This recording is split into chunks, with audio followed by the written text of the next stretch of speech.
Hello and welcome to the Use Because podcast. Deeper learning from the best business minds to have ever put pen to paper.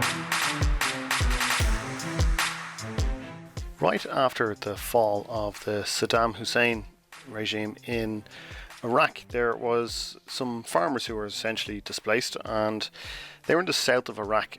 And what they did is they got together and they decided what they were going to try and do was try and lease some land, some arable land from the government.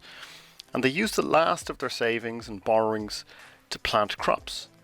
But what happened was, a few months later, the farmers got a letter telling them they had to get off the land immediately because there was an oil company who had discovered that there was oil underneath this land, and that's it, you have to go, time to go. And the farmers replied, "We're absolutely not moving, this is our land and we're not leaving."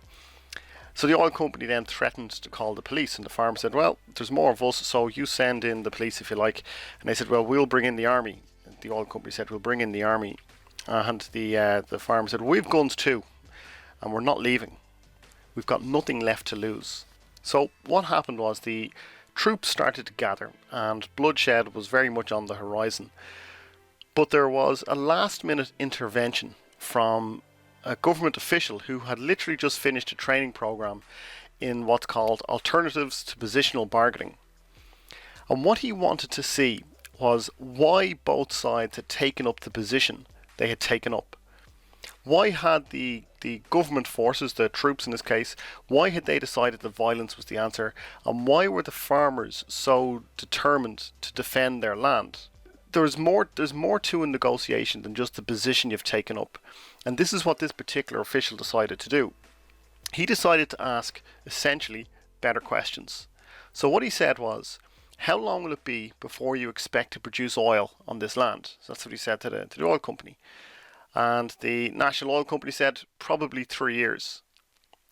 And then he said, what do you plan to do with the land over the next few months? And they said, well, just a bit of mapping, a little bit of seismic surveying of the underground layers, all that kind of thing, nothing too invasive.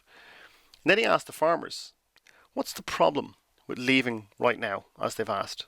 And the farmer said, well, the harvest is in 6 weeks and it pretty much represents everything that we own. So it was so obvious what the solution was then. Leave them for 6 weeks. You're not going, they can come in, do their whatever measuring they needed to do. Farmers can get on with harvesting their crop and everybody wins. And just think about that. Just think about how close it was to turning into utter bloodshed, because side A had taken a position and side B had taken a position, and neither side was going to give up. And they seemed like they were absolutely miles apart, and it was going to turn violent pretty quickly. But by asking the right questions, they were able to get in behind the positions that they'd taken up to discover their interests.